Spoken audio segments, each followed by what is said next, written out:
शुभोदय बच्चों, कैसे आप सब लोग। पिछले क्लास में हम धरती के सवाल अंतरिक्ष के जवाब पाठ शुरू किए थे। आज हम पाठ देखने जा रहे हैं। देखिए, तमिलनाडु के रामेश्वरम की गलियों में समाचार पत्र बेचने वाला एक निर्धन बालक एक दिन सुप्रसिद्ध वैज्ञानिक तथा भारत का राष्ट्रपति बनेगा, ऐसा किसी ने सपने में भी नहीं सोचा था। किंतु उस गरीब बालक ने अपनी प्रतिभा, परिश्रम और लगन से यह सिद्ध कर दिखाया कि मनुष्य के लिए विश्व में कुछ भी असंभव नहीं है। मन में अगर चाह हो तो उसे राह अपने आप मिल जाती है। जी हाँ, यह बालक कोई और नहीं, हमारे पूर्व राष्ट्रपति और मिसाइल मैन के नाम से प्रसिद्ध भारत रत्न अबुल फकीर जैनुलब्दीन अब्दुल कलाम है। हम तमिलनाडु के, मैंने अब्दुल कलाम का जन्म तमिलनाडु में हुआ था। तब ये अब्दुल कलाम जो है तमिलनाडु में रामेश्वरम की गलियों में समाचार पत्र बेचता था। माने ये न्यूज़पेपर बेचने वाला एक गरीब बालक एक दिन ये एक वैज्ञानिक बनेगा और हमारा देश का राष्ट्रपति बनेगा, ऐसा किसी ने भी नहीं सोचा था। किसी के दिमाग और मन में भी नहीं आया कि एक पेपर बेचने वाला लड़का एक सुप्रसिद्ध वैज्ञानिक बनेगा और हमारा भारत का राष्ट्रपति बनेगा। किसी ने भी नहीं सोचा था, किसी ने भी नहीं सोचा था। वो गरीब बालक जो है अपनी प्रतिभा, माने उनको पढ़ाई पर ज्यादा रुचि थी, पढ़ाई करने के लिए ही वे समाचार पत्र बेचा करते थे। तो वो गरीब लड़का, पेपर बेचने वाला वो गरीब लड़का अपनी प्रतिभा से, यानी अपनी टैलेंट से, अपना परिश्रम, अपना हार्ड वर्क से, अपना लगन, अपना कॉन्सेंट्रेट से उन्होंने यह साबित कर दिखाया कि विश्व में मनुष्य के लिए कुछ भी असंभव चीज कोई नहीं है। अगर मनुष्य चाहा तो पहाड़ को भी तोड़ सकता है। कुछ भी असंभव कार्य भी अगर मन में चाह हो तो असंभव कार्य भी हम संभव कर सकते हैं। हमारे मन में चाह होनी चाहिए। हमारा सपने को पूरा करने के लिए अपने आप पर विश्वास, परिश्रम करने का गुण और लगन होनी चाहिए। ये तीनों गुण हमें होंगे तो हम कोई भी काम आसानी से कर सकते हैं। तो यह बालक कोई और नहीं है, हमारे पूर्व राष्ट्रपति मिसाइल मैन के नाम से प्रसिद्ध डॉक्टर अबुल फकीर जैनुलब्दीन अब्दुल कलाम है। తమిళనాడులో రామేశ్వరం స్ట్రీట్స్ లో ఒక పేపర్ అమ్ముకునే అబ్బాయి, ఒక పేద విద్యార్థి, ఒక పేద అబ్బాయి, మనం ఎప్పుడైనా సరే ఎవరి మైండ్ అయినా సరే పేపర్ అమ్ముకునే అబ్బాయి ఒక వైజ్ఞానిక అవుతాడని, ఒక సైంటిస్ట్ అవుతాడని, మన భారతదేశానికి రాష్ట్రపతి అవుతాడని ఎవరైనా ఆలోచించి ఉంటారా? ఎవ్వరూ ఆలోచించారు. కానీ అబ్దుల్ కలాము చదువుకోవాలన్న ఇంట్రెస్ట్తో, వారి ఇంట్లో చదివించే స్తోమత లేకపోయినా సరే తను పేపర్లు అమ్మి తను చదువుకునేవాడు. అలా చదువుకొని ఒక పేద విద్యార్థి తన చదువుతోని, తన టాలెంట్తో, తన హార్డ్ వర్క్తో, తన కాన్సన్ట్రేషన్తో తను ఏం ప్రూవ్ చేసి చూపించాడంటే ప్రపంచంలో మనిషికి ఇంపాసిబుల్ అంటూ ఏమీ లేదు. మనిషి కావాలనుకుంటే, మనిషి మనసులో కోరిక ఉంటే, హార్డ్ వర్క్ చేసే గుణం ఉంటే, కాన్సన్ట్రేషన్ ఉంటే, సెల్ఫ్ కాన్ఫిడెన్స్ ఉంటే మనం ఏ కార్య అయినా, ఏ పని అయినా సరే అసంభవాన్ని కూడా సంభవం చేసి చూపించవచ్చు. మనకు కళలు అనేవి ఉన్నాయి. ఆ కళని నెరవేర్చుకోవడానికి మన మీద నమ్మకం ఉండాలి, మనకి హార్డ్ వర్క్ చేసే గుణం కలిగి ఉండాలి, ఇంకా ఆ పని మీద మనకి ఇంట్రెస్ట్ ఉండాలి. ఈ మూడు గుణాలు మనలో ఉంటే మనం ఏదైనా ఎంత ఇంపాసిబుల్, ఎంత ఏదైనా పని అయినా సరే మనం ఈజీగా పూర్తి చేసుకోవచ్చు.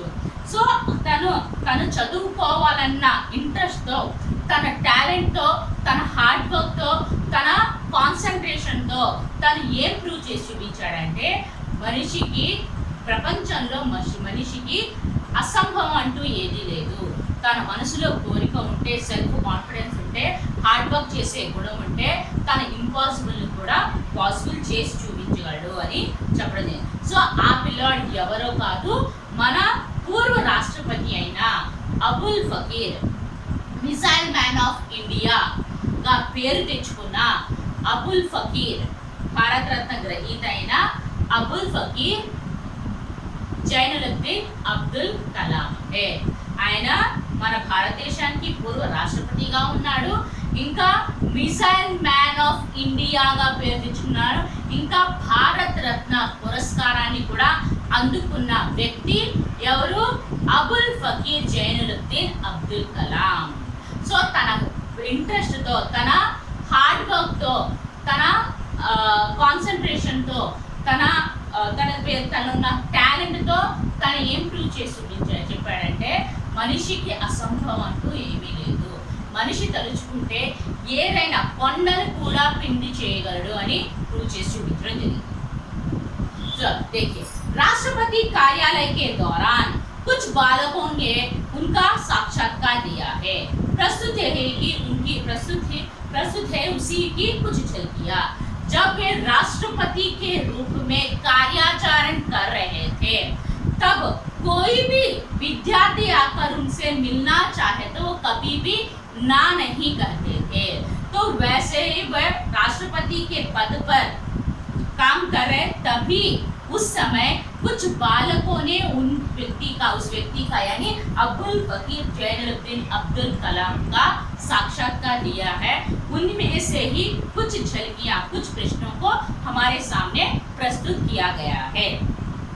సో ఆయన రాష్ట్రపతిగా ఉన్నప్పుడు, ఆ రాష్ట్రపతిగా భవన్లో తను ఆయన పనిచేస్తున్నప్పుడు ఎవరైనా విద్యార్థి తనని కలవాలని వస్తే ఎవరిని నో అని చెప్పేవాడు. ప్రతి ఒక్కరిని కలిసేవాడు, ఆ స్టూడెంట్తో మాట్లాడేవాడు, కంపల్సరీగా ఆ స్టూడెంట్తో మాట్లాడాడు. సో అలా ఆయన రాష్ట్రపతిగా పనిచేస్తూ ఉన్నప్పుడు ఆయన కొంతమంది స్టూడెంట్స్ ఆయన్ని కలిసి ఆయన ఇంటర్వ్యూని తీసుకోవడం జరిగింది.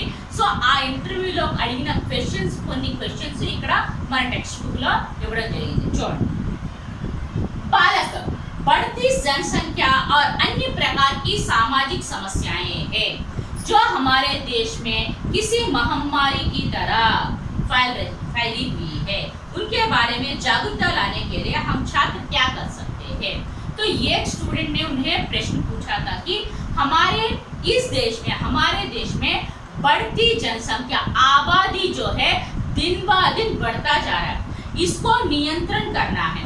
तो आबादी बढ़ गया तो आबादी बढ़ने से कई सामाजिक समस्याएं भी उत्पन्न हो रही है। तो इस बढ़ती जनसंख्या को हम नियंत्रण करने के लिए, और ये जनसंख्या जो है एक महामारी की तरह फैलता जा रहा है, इसको हम नियंत्रण करना है। तो इसके बारे में लोगों को जागरूकता लाने के लिए हमारे जैसे छात्र हम क्या कर सकते हैं, हम कैसे अवेयरनेस ला सकते हैं, कहकर एक लड़का ने प्रश्न पूछा था. సో ఒక అబ్బాయి ఏమడిగాడంటే బడ్తీ జనసంఖ్య, మన దేశంలో పాపులేషన్ అనేది డే బై డే పెరుగుతూ ఉంది. సో ఈ పాపులేషన్ పెరగడం వల్ల సామాజికంగా మనకి చాలా సమస్యల్ని ఎదుర్కోవాల్సి వస్తుంది. సో మన దేశంలో ఈ జనసంఖ్య అనేది ఒక మహమ్మారి లాగా పెరుగుతూనే ఉంది, ఎక్కడా దీనికి నియంత్రణ అనేది లేదు. సో మాలాంటి స్టూడెంట్స్ ఈ పాపులేషన్ని కంట్రోల్ చేయడానికి, మేము అవేర్నెస్ తీసుకురావడానికి మేము ఏం చేయగలము, మా ద్వారా అవేర్నెస్ తీసుకురావాలంటే మేము ఏ విధంగా సహాయపడగలము అని క్వశ్చన్ అడిగారు.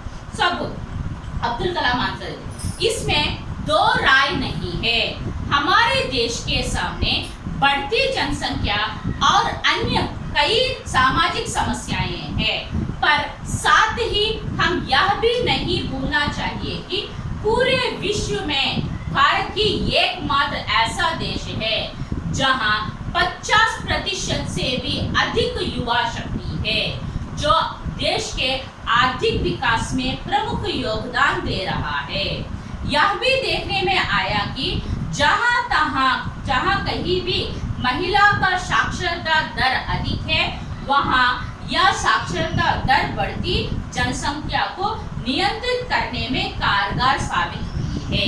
ये छात्र होने के नाते आप सब कम से कम 5 महिलाओं को शिक्षित करें जो पढ़ना लिखना नहीं जानती। साथ ही आप उन्हें समाज की उन प्रमुख समस्याओं के बारे में भी बताएं जिनसे आजकल की महिलाओं का संकट का सामना करना पड़ रहा है। तो इसमें 2 राय है। अब्दुल कलाम ने बताया कि जनसंख्या को नियंत्रित करने के लिए जनसंख्या को नियंत्रित करना चाहिए, और इसके साथ साथ हमारे जनसंख्या के साथ साथ कई सामाजिक समस्याओं को भी हम सामना कर रहे हैं। पर साथ ही माने हमारे देश में जनसंख्या बढ़ती जा रही है। जनसंख्या बढ़ने के कारण कई तरह के सामाजिक समस्याएं यानी जगह बराबर नहीं होना, जंगलों को काटकर घन बनाना, ऐसे कई समस्याएं बढ़ते जा रहे हैं। तो ऐसी सामाजिक समस्याएं बढ़ती ही जा रहे हैं। पर साथ भी हम यह भी नहीं भूलना चाहिए, हम पूरी देश में पूरी दुनिया में हम कंपेयर करके देखेंगे तो हमारे भारत देश में ही 50% से भी अधिक युवा शक्ति यूथ पावर हमारे देश में है। हमारे देश में बाकी देशों से तुलना करने से, कंपेयर करने से हमें यह मालूम हो रहा है कि हमारे देश में युवा शक्ति जो है 50% से भी 50% से भी ज्यादा है। जो ये युवा शक्ति जो है हमारे आर्थिक विकास में, इकोनॉमिकल डेवलपमेंट में भाग ले रहे हैं। वह भी काम करें, इकोनॉमिकल डेवलपमेंट को अच्छी तरह विकसित करने के लिए उनका महान योगदान हो रहा है। तो हम यह भी देखने में आया कि जहाँ पर महिलाएं एजुकेट हुए हैं, जहाँ पर महिला लिटरेसी रेट अधिक है, वहाँ पर हम जनसंख्या को नियंत्रित हुए देखे हैं। समझ में? जहाँ पर महिलाएं साक्षर हुए हैं, वहाँ पर जनसंख्या को नियंत्रित किया गया है। जहाँ पर जनसंख्या महिलाएं एजुकेट नहीं है, लिटरेसी नहीं है, वहाँ पर जनसंख्या का काबू नहीं है। तो ये छात्र होने के नाते हर एक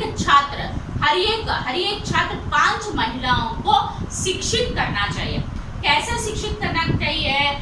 पॉपुलेशन बढ़ने से, आबादी बढ़ने से, जनसंख्या बढ़ने से किस तरह के समस्याओं का सामना करना पड़ रहा है, इसके बारे में उन महिलाओं को समझाना चाहिए। ऐसे समझाएंगे तो वो समझकर वो जनसंख्या को बढ़ने में नियंत्रण कर सकते हैं। तो ये हर एक विद्यार्थी 5 महिलाओं को, जिन्हें पढ़ना लिखना नहीं आता, जो लोग लिटरेसी नहीं है, उन लोगों को लेकर उनको पढ़ने लिखने के साथ साथ उनको जनसंख्या के बढ़ने से किस तरह के समस्याएं उत्पन्न होते हैं उसके बारे में समझाना चाहिए। यही उनका सొల్యూషన్ है। ఓకే అమ్మా? సో అబ్దుల్ కలాం ఇక్కడ ఏం చెప్పారంటే ఇందులో 2 ఉద్దేశాలు లేవు. మన దేశంలో పడితే పాపులేషన్ అనేది డే బై డే అని మన దేశంలో ప్రముఖ సమస్య ఇప్పుడు ఏంటి అంటే పాపులేషన్ పెరగడం. సో ఈ పాపులేషన్ అనేది డే బై డే పెరుగుతూనే ఉంది. సో ఈ పాపులేషన్ పెరిగిపోవటం వల్ల మనం చాలా సమాజంలో చాలా సమస్యలు ఎదుర్కోవాల్సి వస్తుంది. ఉదాహరణకి పాపులేషన్ పెరగడం వల్ల మనకి ఉండటానికి ల్యాండ్ అనేది సరిపోదు. సో ఆ ల్యాండ్ ఏం చేస్తున్నాం, అడవుల్ని కొట్టి ఆ ల్యాండ్స్ ఇల్లు వేసేస్తున్నాం. దానివల్ల మనకి ఫుడ్ ఐటమ్స్ కూడా దొరకడం కూడా కష్టమవుతుంది. సో ఇలాంటి చాలా సమస్యల్ని ఎదుర్కోవాల్సి వస్తుంది. సో అంతేకాకుండా మనము ఒక విషయాన్ని గుర్తుపెట్టుకోవాలి, ఏంటంటే మన దేశంని మిగతా దేశాలతో కంపేర్ చేసుకుంటే 50% కన్నా ఎక్కువ యూత్ పవర్ మన ఇండియాలోనే ఉన్నారు. సో వాళ్ళు మన ఎకనామికల్ డెవలప్మెంట్కి వాళ్ళ వంతు సహాయాన్ని అందిస్తూ ఉన్నారు. సో యూత్ మనకి ఇప్పుడు ఎకనామికల్ డిపార్ట్మెంట్లో ఉన్నారు కాబట్టి మన ఎకనామికల్గా మనం డెవలప్ అవ్వడానికి వాళ్ళ వంతు సహాయాన్ని అందిస్తూ ఉన్నారు. సో మనం యూత్ పవర్ని ఉపయోగించి ఇంకా స్టూడెంట్ పవర్ని ఉపయోగించి కూడా మనం జనసంఖ్య మీద కంట్రోల్లో తీసుకురావచ్చు. ఇంకొక విషయం ఏంటంటే, ఎక్కడైతే ఆడవాళ్ళు లేడీస్ గర్ల్స్ చదువుకొని ఉన్నారో, లిటరేట్ అయి ఉన్నారో, అక్కడ మనము జనసంఖ్య ఆబాదిని కంట్రోల్డ్గా చూసాము. ఎక్కడైతే లిటరసీ గర్ల్స్ కానీ లేడీస్ కానీ లిటరేట్ లేరో ఆ ఏరియాస్లో మన జనసంఖ్య పెరగడం చూసాము. సో ప్రతి ఒక్క విద్యార్థి 5 మహిళలని ఎవరికైతే చదవటము రాయటము రాదో వాళ్ళని తీసుకొని వాళ్ళని ఎడ్యుకేట్ చేయాలి. ఎలా ఎడ్యుకేట్ చేయాలి? జనసంఖ్య పెరుగుతుంది. జనసంఖ్య పెరగటం వల్ల మనం ఎటువంటి సమస్యల్ని ఎదుర్కొంటున్నాము ఈ విషయాన్ని వాళ్ళకు తెలియజేసి వాళ్ళ ద్వారానే మనం పాపులేషన్ని కంట్రోల్ చేయగలము. సో ప్రతి విద్యార్థి, నా ఉద్దేశంలో ప్రతి ఒక్క స్టూడెంట్ 5 మహిళల్ని తీసుకొని వాళ్ళని ఎడ్యుకేట్ చేసి వాళ్ళ ద్వారానే వాళ్ళ పాపులేషన్ పెరగడం వల్ల ఎటువంటి సమస్యలను ఎదుర్కొంటున్నామో వాళ్ళకి తెలియజేసి వాళ్ళ ద్వారానే మనం పాపులేషన్ని కంట్రోల్ చేయవచ్చు అని ఇక్కడ అబ్దుల్ కలాం గారు చెప్పారు. ఓకేమా, అర్థమైందా? నెక్స్ట్ क्वेश्चन देखिए, भारत में राष्ट्रपति के रूप में आप बाल मजदूरी की समस्या को समाप्त करने के लिए क्या सुझाव देना चाहेंगे? और हमारे देश में एक दूसरी समस्या है, वह है बाल मजदूरी यानी चाइल्ड लेबर. तो इस चाइल्ड लेबर, आप एक राष्ट्रपति पद पर है, आप एक राष्ट्रपति पद के रूप में आप बाल मजदूरी को यानी चाइल्ड लेबर को अंत करने के लिए आपका सजेशंस क्या है? आप कैसे सुझाव देना चाहेंगे बताइए कहकर एक स्टूडेंट ने प्रश्न पूछा था. సో ఒక స్టూడెంట్ ఏం అడిగాడంటే, మీరు రాష్ట్రపతిగా ఉన్నారు, ఈ రాష్ట్రపతి రూపంలో ఉన్నప్పుడు మీరైతే చైల్డ్ లేబర్ని అంతం చేయటానికి మీరు ఎటువంటి ఆలోచనని, ఎటువంటి సజెషన్స్ ని ఇవ్వగలరు అని అడుగుతున్నారు. సో అబ్దుల్ కలాం, कानूनन बाल मजदूरी करवाना एक अपराध है. इस दशक के अंत तक हमें जड़ से इसे समाप्त करने का प्रयास करना चाहिए. भारतीय संसद ने संविधान संशोधन अधिनियम 2002 के माध्यम से 6 से 14 वर्ष के बच्चों के लिए शिक्षा पाने का अधिकार को मौलिक अधिकार के रूप में घोषित किया गया है. यह बहुत जरूरी है कि बच्चे अभिभावकों को नशाखोरी से मुक्ति दिलाने के लिए मुहिम चलाए और प्रौढ़ शिक्षा के माध्यम से उन्हें शिक्षित करने की व्यवस्था भी करे. ऐसी समस्याओं को 3 अलग-अलग उपायों से निपटा जा सकता है. बच्चा स्वयं अपनी पढ़ाई जारी रखने की रुचि दिखाए, माता पिता को शिक्षित करे और बच्चे के काम लेने वाले मालिकों को आत्मनियंत्रण की प्रवृत्ति का विकास करके, ताकि इन बच्चों को अपने बच्चे जैसे ही समझे. तो यहाँ पर ये प्रश्न पूछते ही अब्दुल कलाम ने कहा कि बाल मजदूरी करवाना जो है कानूनन एक अपराध है, माने किसी को भी हम छोटे बच्चे से काम नहीं लेना चाहिए. तो इस दशक तक आने वाले 10 सालों में इसे जड़ से समाप्त करना चाहता हूँ. आने वाले 10 साल में इस दशक तक हम क्या करना चाहिए? बाल मजदूरी को जड़ से समाप्त करना है. हमारे भारतीय संवैधानिक कॉन्स्टिट्यूशन में संशोधन अधिनियम आर्टिकल 2002 के माध्यम से 6 से 14 वर्ष के बच्चों को, 6 से 14 इयर्स के बच्चों को शिक्षा पाने का अधिकार दिया गया है. हर एक बच्चा को शिक्षा पाने का मौलिक अधिकार दिया गया है. हर एक बच्चा पढ़ने और लिखने में 1 पैसा भी खर्च नहीं करना पड़ेगा. मुफ्त में सरकारी स्कूल्स में मुफ्त में पढ़ने का मौका दिया जा रहा है.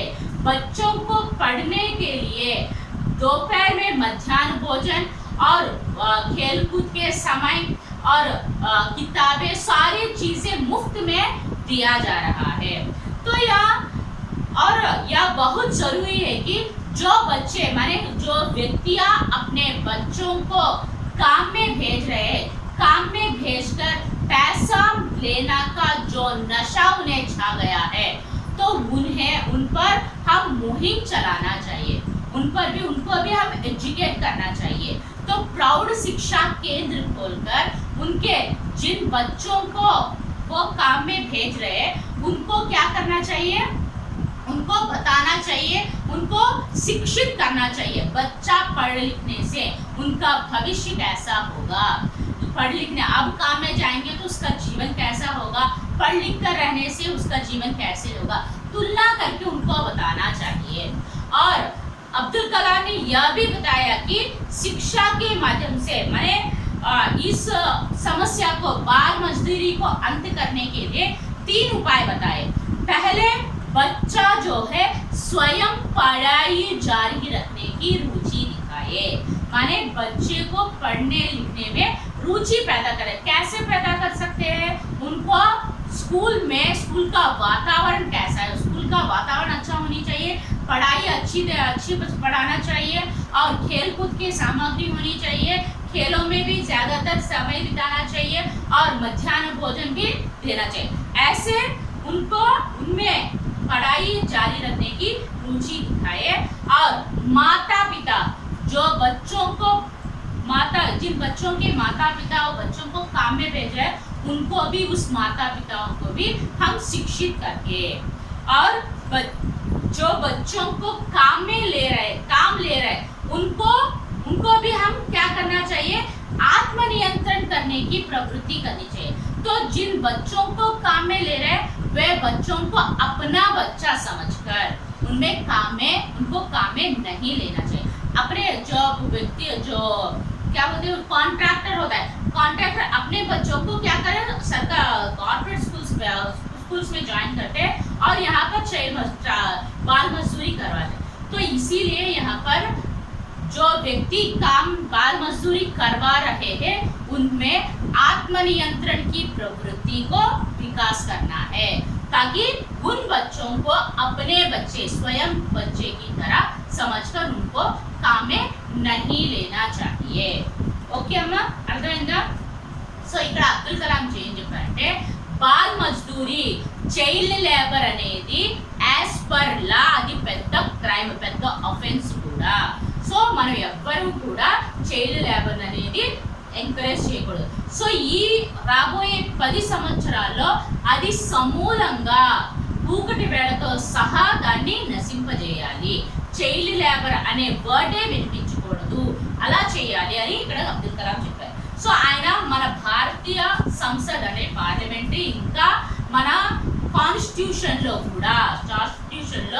మనకి ఆర్టికల్ 2002 అంటే 2002లో వచ్చిన యాజ్ పర్ లాలో 16 నుండి 14 వరకు వయసులో ఉన్న పిల్లలు, ప్రతి ఒక్క పిల్లవాడికి కూడా చదువుకునే కనీస హక్కు కల్పించడం జరిగింది. సో వాళ్ళు అనౌన్స్ చేయడం జరిగింది, 6 ఏళ్ల నుండి 14 ఏళ్ల వరకు మధ్యలో ఉన్న పిల్లలందరూ కూడా కంపల్సరీగా విద్యను అభ్యసించే హక్కుని వాళ్ళకి కల్పించడం జరిగింది. సో ప్రతి ఒక్కరూ కూడా వాళ్ళ పిల్లల్ని, పేరెంట్స్ వాళ్ళ పిల్లల్ని, ఎవరైతే పిల్లల్ని బాల్ మజ్దూరీ చేయడానికి, చైల్డ్ లేబర్ చేయడానికి పంపిస్తున్నారో ఆ డబ్బు మొత్తాన్ని వాళ్ళని వదిలించడానికి వాళ్ళకి ఆ పేరెంట్స్ అందరినీ కూడా ఒక ప్రౌఢ శిక్షా కేంద్ర అనేది ఓపెన్ చేసి వాళ్ళకి అర్థమయ్యేలా చెప్పి, చదువుకోవటం వల్ల ఇంపార్టెన్స్ ఏంటి, సో పనిలో వెళ్ళటం వల్ల ఇంపార్టెన్స్, వాళ్ళ లైఫ్ ఎలా ఉంటుందో వాళ్ళకి తెలియజేసి వాళ్ళని ఎడ్యుకేట్ చేసి వాళ్ళని స్కూల్కి వెళ్ళే విధంగా చూడాలి. అంతేకాకుండా సో ఈ సమస్యని 3 ఉపాయాలు చెప్పడం జరిగింది. ఫస్ట్ ఏంటంటే పిల్లలు స్వయంగా వాళ్ళు చదువుకోవాలి అన్న ఇంట్రెస్ట్ని వాళ్ళలో క్రియేట్ చేయాలి. సో ఆ ఇంట్రెస్ట్ ఎలా క్రియేట్ చేయాలి, ఆ స్కూల్స్ యొక్క వాతావరణాన్ని చాలా అందంగా పెట్టాలి, బుక్స్ పాఠాలు కరెక్ట్గా చెప్పాలి, చదువుతో పాటు ఆట ఆటలకు కూడా సేమ్ ఇంపార్టెన్స్ ఇవ్వాలి. ఇంకా మధ్యాహ్న భోజనము, free books, free uniform, free shoes ఇలాంటివి అందించడం వల్ల వాళ్ళకి చదువుకోవాలన్న ఇంట్రెస్ట్ అనేది కలుగుతుంది. అంతేకాకుండా సో వాళ్ళ పేరెంట్స్, పిల్లల యొక్క పేరెంట్స్ని కూడా ఎడ్యుకేట్ చేయటము. ఇంకా థర్డ్ వన్ ఏంటంటే ఎవరైతే పిల్లల్ని పనిలోకి తీసుకుంటున్నారో వాళ్ళు ఆ పిల్లల్ని ఆత్మనియంత్రణ, అంటే ఆ పిల్లల్ని తన పిల్లలుగా అనుకొని ఆ పిల్లల్ని పనిలోకి తీసుకోకుండా వాళ్ళ సెల్ఫ్ కంట్రోల్ అనేది చేసుకోవాలి. సో వాళ్ళ పిల్లలు ఎవరైతే కాంట్రాక్ట్ ఉన్నారో వాళ్ళ పిల్లల్ని స్కూల్స్కి పంపించుకొని ఇక్కడ చిన్నపిల్లలతో పని చేయించుకోవడం అనేది కరెక్ట్ కాదు. సో అందుకని వాళ్ళని సెల్ఫ్ కంట్రోల్ చేసుకునే ఆ గుణాన్ని వికసింపజేయాలి. ఆ పిల్లల్ని కూడా చేయలేక చేస్తున్న పిల్లల్ని కూడా తన పిల్లలుగా అనుకోవాలి. ఓకే అమ్మా, అర్థమైందా ఎంతవరకు?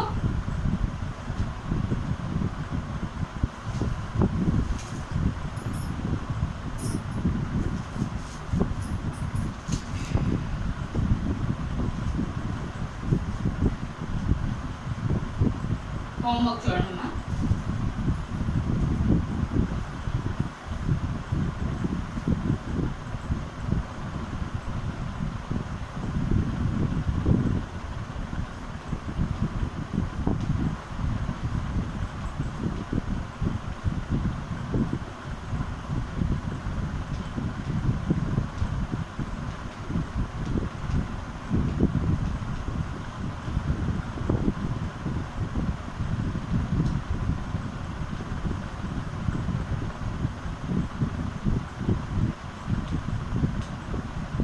చదవండి అమ్మా. టెక్స్ట్ బుక్ పార్ట్ ఈరోజు ఎంతవరకు చెప్పానో అంతవరకు టెక్స్ట్ బుక్ పార్ట్ కంప్లీట్గా చదవండి. ఈరోజు చెప్పినంత వరకు చదవండి.